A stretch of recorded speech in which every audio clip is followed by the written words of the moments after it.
जवानी कभी जंग में जौहर दिखाते बहादुरी कहे जो खमेसा है भारत का पानी।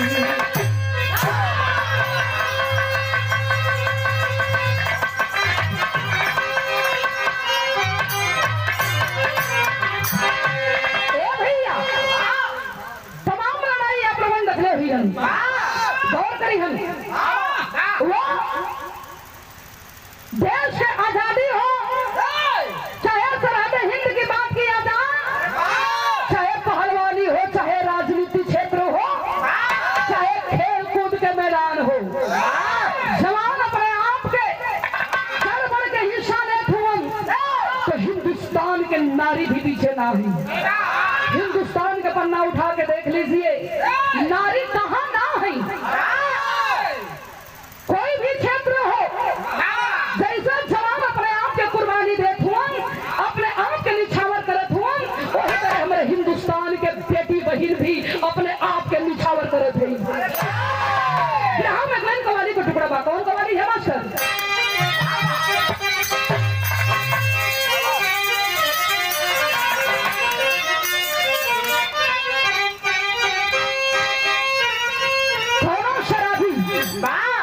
शराब पी के जब सब कुछ बर्बाद हो गई कुछ बचा नहीं तब मालिक दरबार में जाके कहता है कि ऐ परवरदिगार जिंदगी का आखिरी ख्वाहिश से क्या अरे बह गई दौलत मेरी अरे बह गई दौलत मेरी अरे बर्बाद हो गए अल्लाह है मेरे मालिक अब क्या करें अब क्या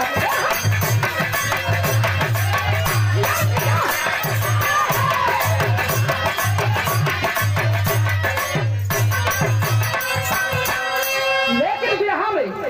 कभी जी भाव लिखत बानी वो वीरन के प्रति कहनाम बा कौन वीर जो अपने आप के कुर्बानी देते आई हूँ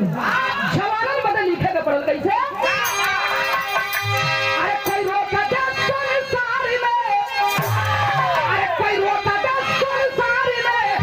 अरे जिंदगी का पानी अरे जिंदगी का पानी आधी तूफान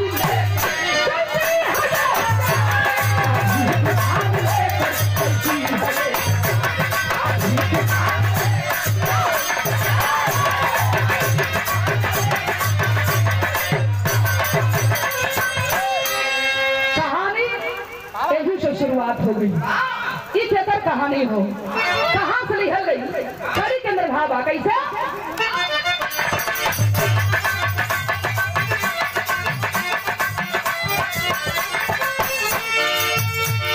लोग की माना होती है फिर पानी के चलते सागर की माना होती है गहराई के चलते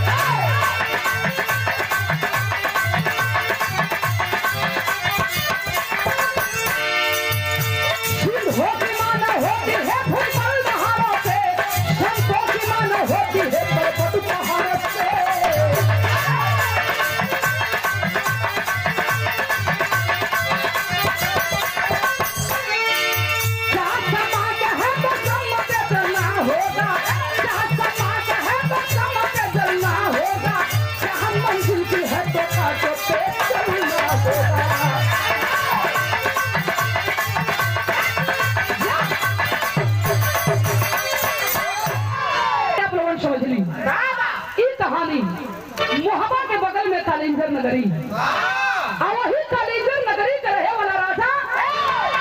राजा के नाम बतावल गई वीरमणि सिंह राजा परम नामी राजा हुआ। ए भैया तलवार जब निकालना हो बाबू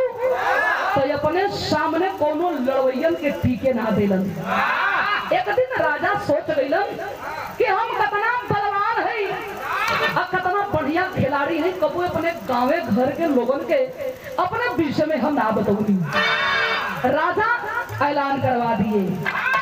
कि कोई है माई के लाल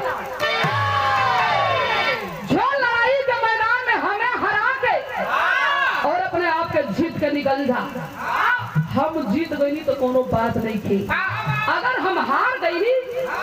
तो लड़वैया के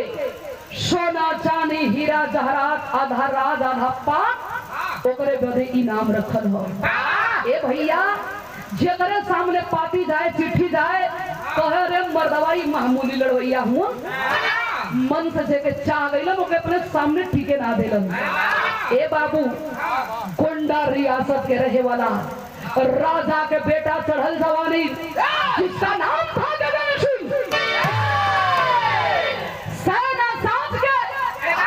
राजा के किला पर चढ़ाई कर दिलस, ऐलान कर दिया बीरमणि सिंह राजा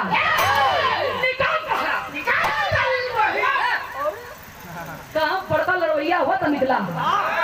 राजा कलन के रे मरवा 4 बजे भोरे में कौना के मारी के दूध में दम भई कि आके हमें चैलेंज करे लगन, खींच लिए तलवार और चल दिए लड़ाई के मैदान की ओर। ए बाबू कबो कबो निक निक लड़वैयन के चुप हो जाना। राजा बहुत बढ़िया लड़वैया जरूर रहलन, लेकिन लड़ाई के मैदान में राजा चुप गइलन। जब राजा के तलवार हाथ से फेंकाई तब गगन सिंह ही गर्दन पर तलवार लगा के कलश की ऐ बीरमणि सिंह राजा गर्दन देवा कि अपन राजपाट देवा। कलम के भैया सब कुछ ले जा लेकिन हमार जिंदगी और हमार गर्दन मत काटा, हमें छोड़ दा। ए बाबू इंसान खातिर ईमानदारी और ओकर सच्चाई बहुत बड़ी चीज बोले, लेकिन यहाँ तो वो गद्दार था, गद्दारी कर बैठा। गद्दारी का कैलाश धन दौलत सोना चांदी हीरा जवाहरात ले ही गई, लेकिन वही गगन सिंह बीरमणि सिंह राजा के हाथ में हथकड़ी और पांव में बेड़ी डाल के बंदी बना के अपने किला में बंदी बना ले। गद्दारी कर गई हो बाबू, घरवा के हो। बीरमणि सिंह के दुल्ही अपने सैया के इंतजार में है। हाय हाय जेकर पति ओकरे सामने ना हो, ऊपर से यही पेट में अपने पति की निशानी लेके ढोवत बाड़ी। ओकर दिन ओकर रात कैसे बीतत होई और औरत से एक अबला नारी से पूछल जाए। 9 महीना के दिन पूरा भइल बा, माई अपने गोद से एक बेटा और एक बेटी जोड़ुआ बच्चन के जन्म दिले ही। बेटवा के नाम रखली राज सिंह और बेटिया के नाम रखली चंचल। दोनों भाई बहन के उम्र धीरे धीरे 16 साल के भइल हो। एक दिना चंचल पूछत दिया कि अरे माई सबकर माई के मंगिया में सिंदूर हो और तोर मंगिया सुनी काहे हो। माई थक थक के रो के कलश की बेटी जानल चाहत है ए गोंडा रियासत के रहे वाला गगन सिंह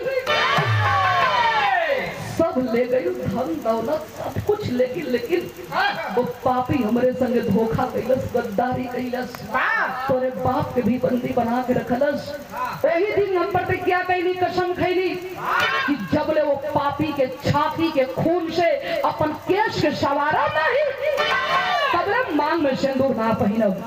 एक बात के जब दोनों भाई बहन सुनले हुन तो कैलन का हम एक लाइन गीत वाह बड़ा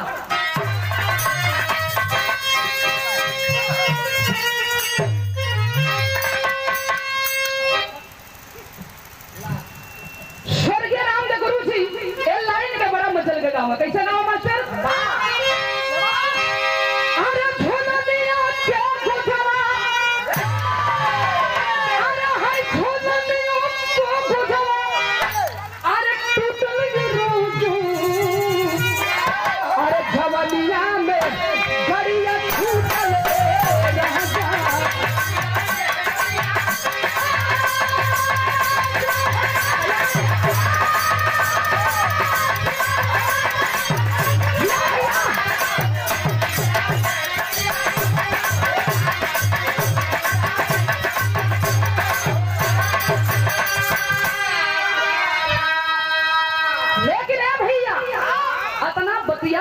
भाई बहन सुनले हुन तो अपने माई से ही कहलन का कहलन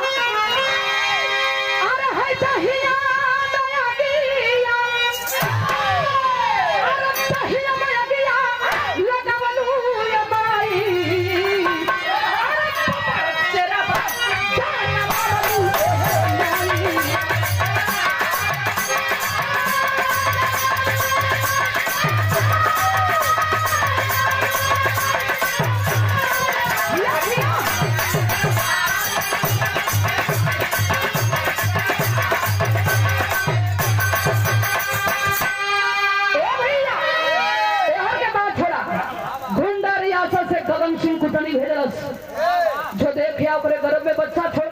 ही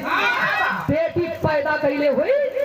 तो हमार जुगाड़ लह जाई, अगर बेटा पैदा कैले हुई तो हमारा जान के दुश्मन बनाई। कुडनी आई देख के गई कलश की, अरे बेटवा तो बाघ पैदा कैले ही, लेकिन बेटी तो मालूम पड़ो था कि चांद उतर के धरती पर खड़ा है। ए भैया तब गगन सिंह चिट्ठी लिखल, और चिट्ठिया के भैया राज सिंह पौलम त इहे कहलन, का कहलन, अरे बेले बसाला सियार हई चुनौती, भैया मर में पूछई हा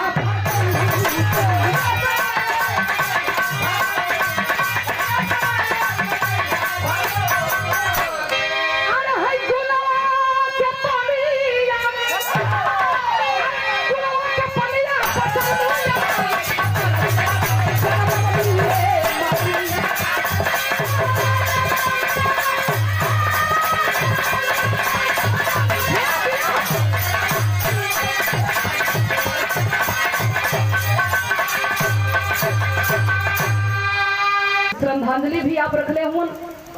कलाकार का दिल कैसा होता है, दूर दूर से कलाकारों के बुलाकर और अपने मंच पर गवाना बजवाना, लोगों में एक नया संदेश देना, ये बहुत बड़ी बात होती है। हमारे बड़का भैया दिनेश यादव जी आजर के घर पे भैया राज सिंह पवले हुआ चिट्ठिया में लिखले का रहल गगन सिंह के अय राज सिंह, अब ही तक तोरे बाप के अपने किला में जिंदा बंदी बना के रख ले है। अगर तू अपने बाप के जान बचावल चाहत हुए ना तो एक रात में अपन बहिन के डोला हमारे किला में ले आके पहुंचा दे, बाप और बेटी के सवेरे सही सलामत छोड़ दे। हतना बाबू भैया लोगन बैठल हुआ ये पंचो, कौन ऐसा बाप भाई हुई, कौन ऐसा बाप भाई होगा कि अपने जीते अपन बहन और अपने बेटी के मऊ के मुंह में डाल दी। भैया 2 दिन हो गए खाना नहीं खैले, कोई घरवा में खाली सुतल रहा था, बार बारी है बतिया चुभा था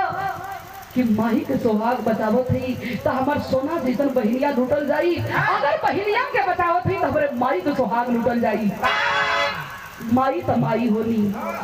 माई पागल बनल बिया, रोवत रोवत पूछत बिया कि अरे बेटा काहे ना खात हुए रे, का बात बा। चंचल कलश गिरवा मत रुका, हम जाते जाके चादर खिदलस कलश की, का हो भैया काहे ना खात हुआ, तब ये ठीक ना हका। तबले चंचल की निगाह वही चिट्ठी पर गई, चिट्ठी के तकिया के नीचे से निकाल के खोल के जब पढ़े लगले बाबू,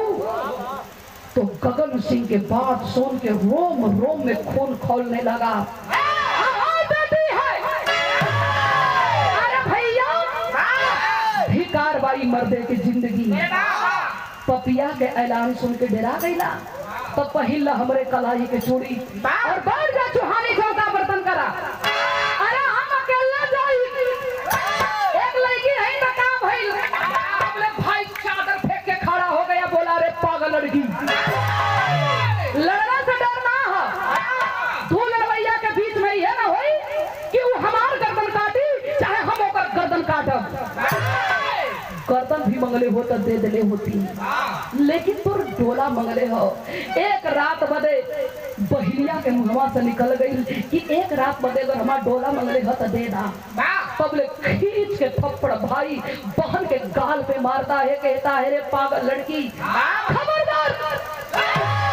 तुम पागल बन चुकी है, ये क्या कह रही है। रोने लगी, कहती है कि बस भैया बस, तू का जनबा कि एक नारी के दुख का होला। बहन का ब्रह्म एक लाइन गीत बहिनिया कहले दिया का,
आज इस बहिन बोली और तो होकर सुने के पड़ी कह दिया का दुश्मन से लौट के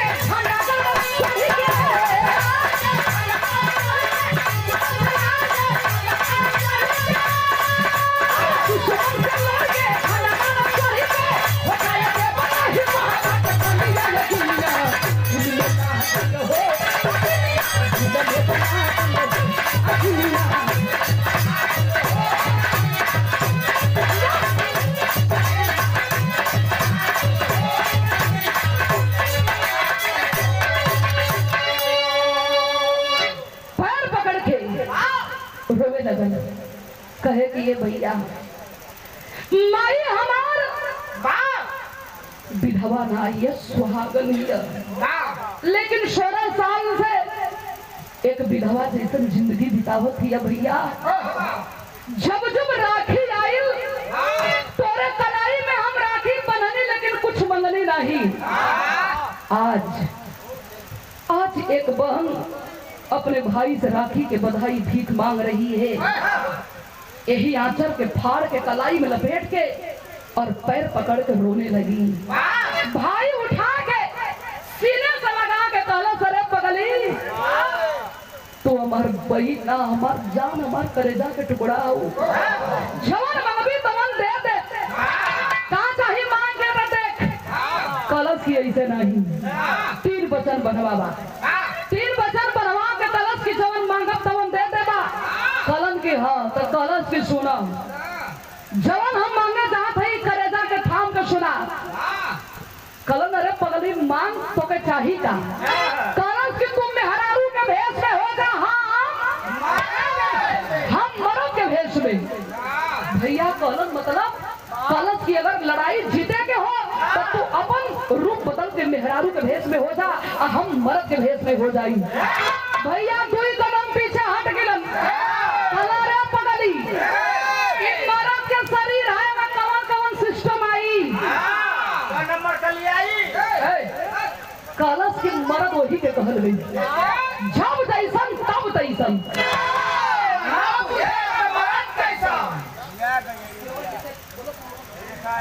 बाप से कटे के ना होई जहां तो फिर उसके हाथ लगे 4 लाइन कविता यहां सिंगार रस लिखले बानी कैसे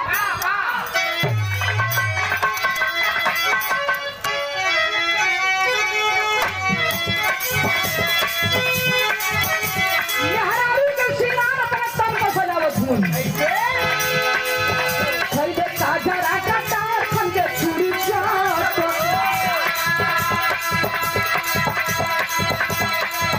भले मोती अंके हार घेरा डारला होली के बोली के सजाना खन पायल के झुंड झुलफला हरा में होते डारला के काली हले काला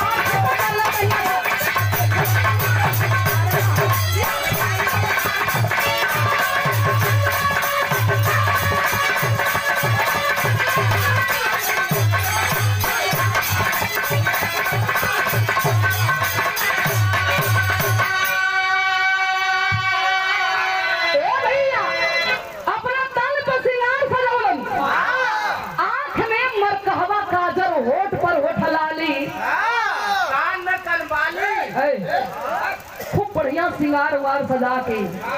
पचपचवा रूप बना के छल कौआ साड़ी पहन के अरे जब ऐठ के चलल न तब देखे वाला देखवैया कहाँ जिंदगी में बड़ा मेहरारू देखनी लेकिन एकरा जैसन नहीं भैया केकरा जैसन हो अरे राज सिंह के इन्हें समझा दई जौन हाथ ऊपर उठा उठा बतावत हुन ए भैया सिंगार सजा के कचकचवा रूप बना के चलल हुन बहिनिया के हालात कहां यही नाक कान के झुमका बाली निकाल के रखलस बाल के बनलस जूड़ा जूड़ा के ऊपर मुरेठा नकली मोछ लगा के तलवार लेके जब चलल है तो देखे वाला देखवैया कहां वीर के पहचान अब एक लोगन के का मालूम बा कि कौन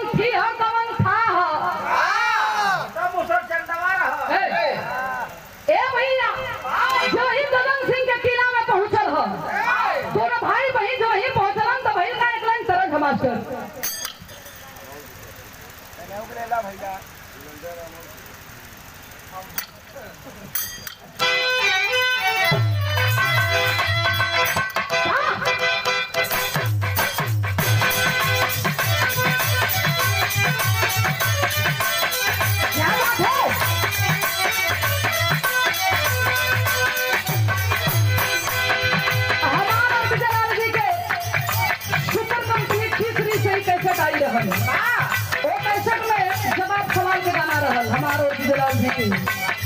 मरल कहे का कहेला अरे कभी जहानी में गोरिया अरे कभी जहानी में गोरिया काहे बांधेलू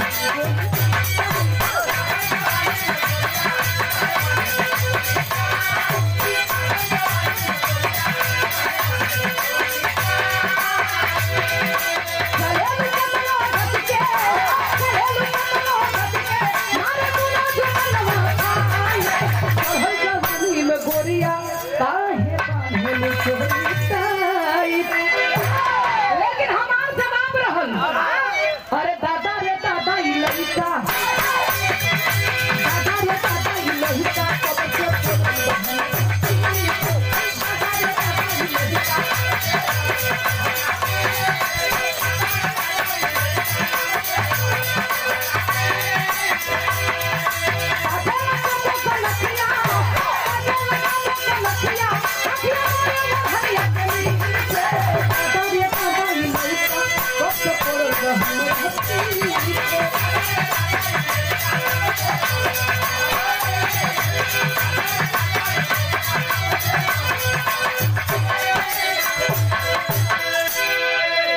इलाहाबाद से धर्मेंद्र भैया की ओर से अरे दादा रे दादा ई महाजन दादा रे दादा ई महाजन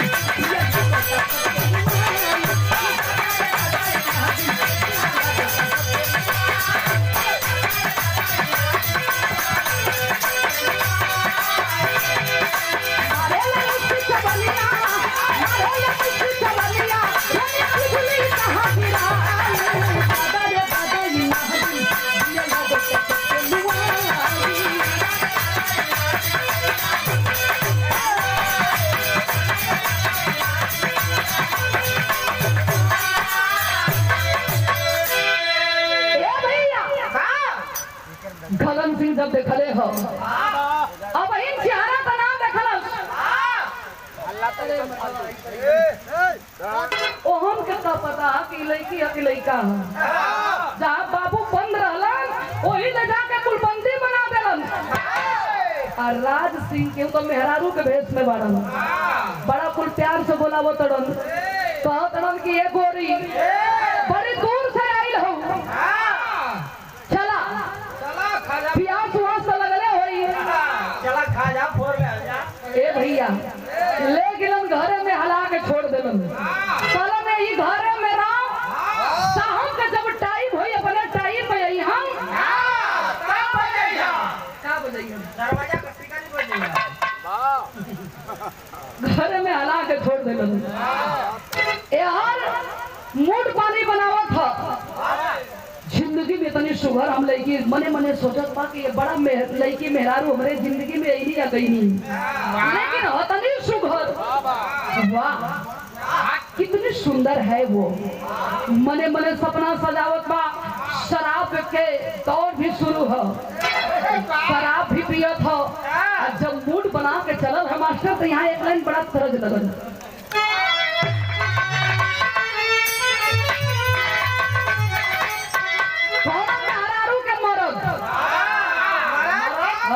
कीटा कम मिल गिरा कहला सी बतावा एक दुई महीना हो गई हमके अइले हम था ना पाइला कि तू कब आवेला कब चल जाला कहां चल जाला कहलस कि ऐसा है कि बाबू हमार खरिहान में हमके कहले उमन की यही तो के रहे के हो मेहररुआ पूछलस कि खरिहनिया में का करेला और बाबू भूसा गोर के बोला किकर बाबू हो कुछ ज्यादा ना बोला वो कहला भैया का कहा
और वही दरवाजा पिटत बा कहत बा हेलो डार्लिंग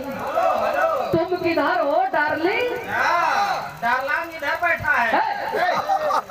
डार्लिंग के कहल दिलो डार्लिंग का दुल्हा के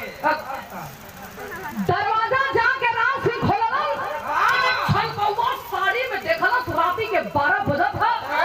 ये बनारू जान के जो वही भारा कवारी ये फूट मिलत भाव बताओ थी कि मैं किया क्या मतलब मैं हरारू जान के जब भारा कवारी धइलो अरे वो हर मरद के शरीर अगर मोटर धुआ देबो की वहां तू का करत है पुआरा डालत रहले जल्दी कर जा अकवारी में धइले अरे भाई खाली मेहरारू के सिंगारे ना हाथ तन पर भगवान तो मर्दे ना लेकिन हालात का अरे कोहे बगल के यही रे दादा कोहे बगल के यही रे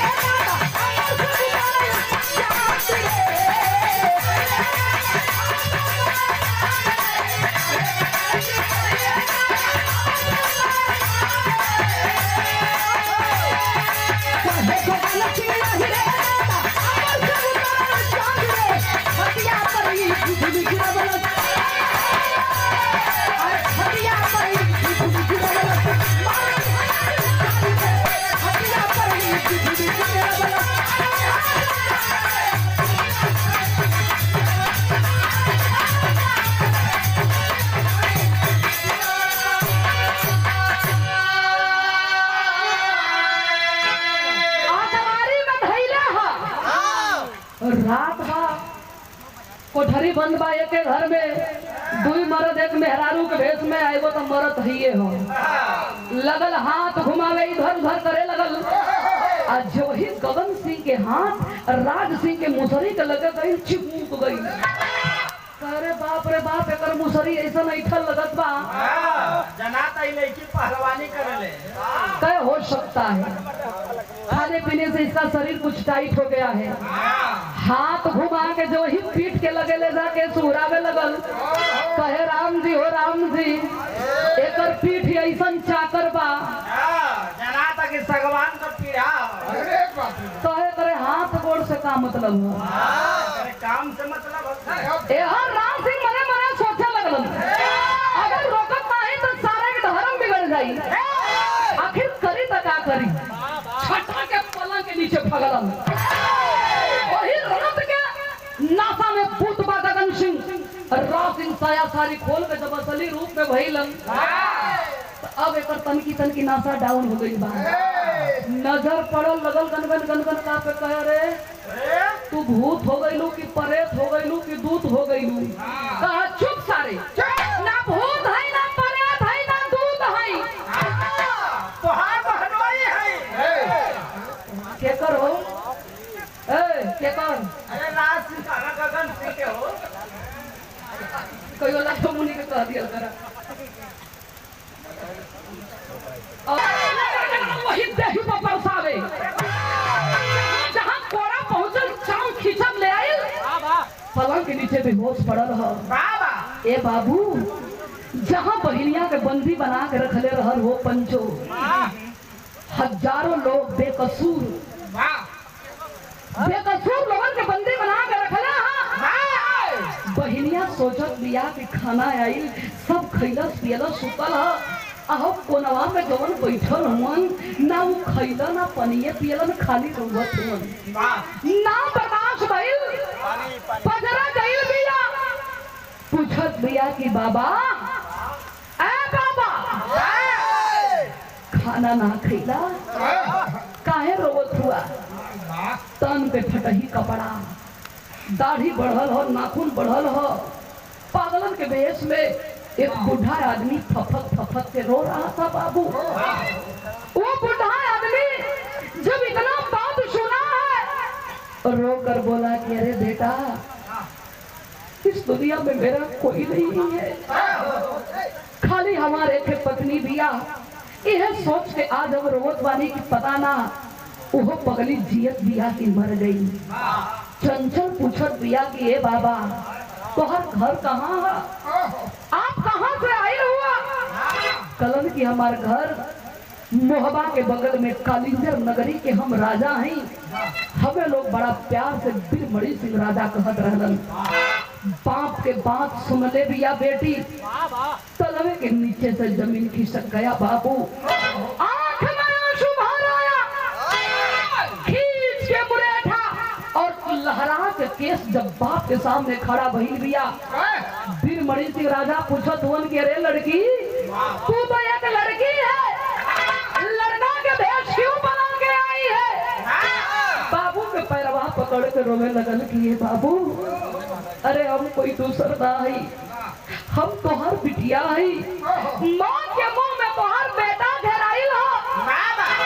आपके हम छुड़ावे बदे यहाँ से ले जाए बदे आई बानी। ए बाबू, बिरमणि सिंह राजा कहते हैं कि अरे पागल लड़की, इस दुनिया में मेरा कोई नहीं है। कहती है कि आप झूठ बोल देंगे,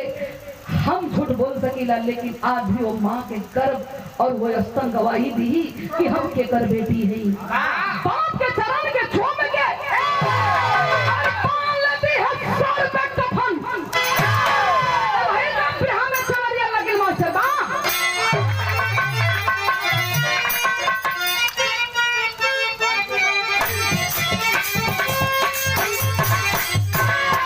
एक दिया के हमरा गुरु लोगन गावा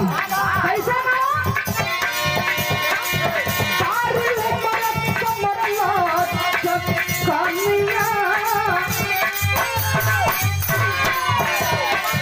सारी उम्र कमरला चक्कनिया, जरिया खिचड़ी घुर के पानिया, घुर के घुले घुलनिया।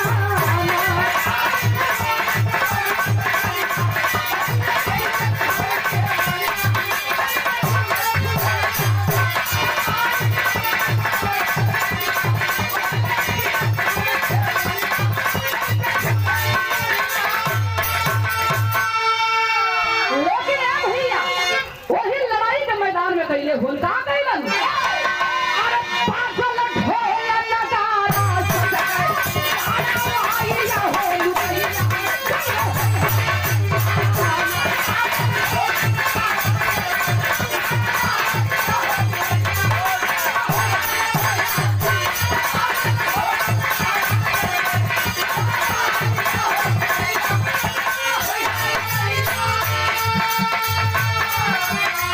कि कैसन पीरा यहाँ के आगी, कि कैसन पीरा यहाँ के आई, तेरे हम से लोहा लड़ाई, तेरे हम से लोहा लड़ाई। कि खाने बहू के भैया, बड़ी प्यार के भैया, अरे भूमि में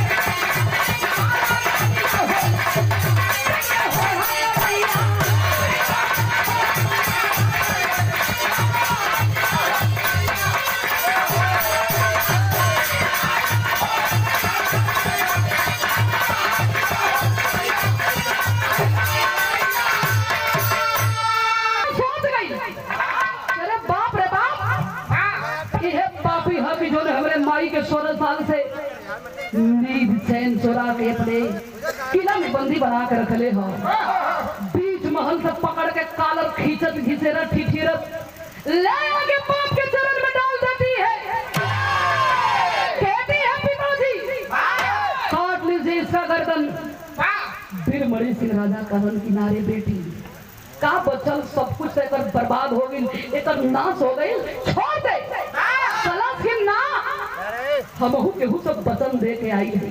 तब भइल का तेरी के अंदर भाव हमारे। अरे रियासत में हंगामा मच गया, रियासत में हंगामा मच गया, बोल दिया दुश्मन को बिरमणि हमारे हमारे। ए भैया, दुपट्टा के ही कमर में बंधना है और हाथ में तलवार लेके खप्पड़ लेके और गगन सिंह के मूड़ी काट के लेके चल दे। इतने लोग बैठे हैं बाबूजी। वक्त आने पर यही नारी आपके घर में बहन और बेटी के रूप में देखी जाती है। वक्त आने पर यही नारी बाजार के वेश्या के रूप में देखी जाती है। वो प्यारे भैया ही नारी चंडी के रूप में देखी जाती है, हाथ में लेके मुड़ी चला है। देखे वाला देखवैया कहो कि अरे बाप रे बाप, मालूम पड़ा था कि चंडी उतर के चल रहे ही। तो भैया का आल्हा के अंदर भाव हो मास्टर।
सोचत लिया कि ओ हो दुनिया में केहू ना बचल सुहाग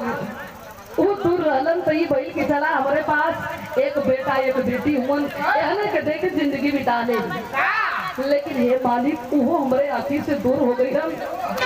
तड़प तड़प के जीने से बढ़िया हमें मौत देता अपने चरण में बुलाना। तब ले फूल लपट माही के पैर पर जाके गिरल है, आवाज देती है माँ अपने आप से खाली बात करबू कि देखबू हमरो तरफ। पपिया के मुड़ी माई के चरण में डले है। जब वीरमणि सिंह राजा पर नजर पड़ल माई गई हजा के कहलस कि काहो आज 16 साल से देखे बदे तरस के रह गई, मिले बदे तड़प के रह गई, लेकिन कबो हमार तो सुनला नहीं। फफत रोवत होन के रे पागल, कोनो ऐसा दिन ना रहल, कोनो ऐसा रात ना रहल कि जौने दिन रात में तोके हम याद ना कइले हो। लेकिन धन हो बेटी, आज यह बेटी के देन हो कि फिर से हम तोके मिलल नहीं और तू हमें मिलल हो। तू ब्याह के निचोड़ में लिखे के पड़ल कैसे?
धरती पर